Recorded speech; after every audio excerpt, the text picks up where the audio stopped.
ഇനി കുറച്ച് റെസ്റ്റ് ടൈമാണ് കേട്ടോ. വണ്ടി ചാർജ് ചെയ്യാൻ കിട്ടിയിട്ടേക്കാണ്.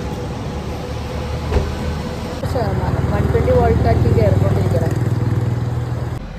ചാർജിങ് സമയം ആനന്ദകരമാക്കുന്നത് നമ്മൾ ഇങ്ങനെയാണ്. അതും ലോങ് ഡ്രൈവിൽ. അതൊക്കെ ഒരു 1 hour ഒക്കെ കിടക്കാം. 1 hour ഒന്നുമല്ല കേട്ടോ. ഇതിപ്പോൾ 120 വോൾട്ടിൻ്റെ ചാർജിങ് സ്റ്റേഷനാണ്. അപ്പോൾ പെട്ടെന്ന് ചാർജ് ആവും. ഒരു 20 minutes ഒക്കെ ഒരു പവർ നാപ്പ് എടുക്കാനായിട്ട് നമുക്ക് സെറ്റാവും. നോർമലി നമ്മൾ ചെയ്യാം, ചാർജിങ് സ്റ്റേഷൻ നോക്കാൻ എൻ്റെ അടുത്ത് ഫുഡ് സ്പോട്ട് ഉള്ളത് നോക്കാം. അങ്ങനെയാണ് നമ്മൾ വന്ന് ചാർജ് ചെയ്യുക. അപ്പോൾ ചാർജ് ചെയ്യണമെന്നുണ്ടെങ്കിൽ നമുക്ക് ഫുഡും കഴിക്കാം, ടൈമും വേസ്റ്റ് ആവില്ല. ഇത് പക്ഷേ അങ്ങനെയൊന്നും നോക്കിയില്ല. അപ്പോൾ ഒക്കെ ഉറങ്ങാം എന്നുള്ളൊരു മൈൻഡായി.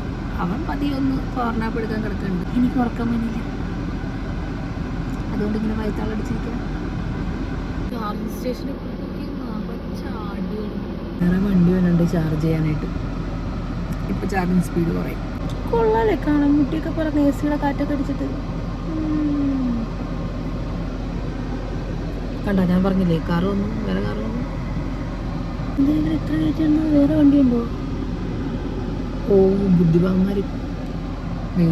വെയിൽ കൊള്ളാണ്ടിരിക്കാൻ വേണ്ടി അവർ കാറ് കയറ്റിയിട്ടേക്കണം. നോക്കി നമ്മൾ വെയിലത്ത് കിടന്ന് എസ്തെറ്റിക്കായിട്ട് വീഡിയോ എടുത്തോണ്ടിരിക്കുന്നു.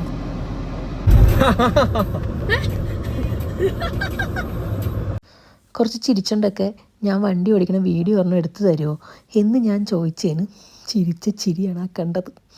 എനിക്കെന്തിൻ്റെ കേടായിരുന്നു. വണ്ടി ഫുൾ ചാർജായി. ഞങ്ങൾ വീണ്ടും ട്രാവൽ സ്റ്റാർട്ട് ചെയ്ത് ഇനി കൊടയിൽ ചെന്നിട്ട് കാണാം. അപ്പം അത്രേ ഉള്ളൂ. Bye bye.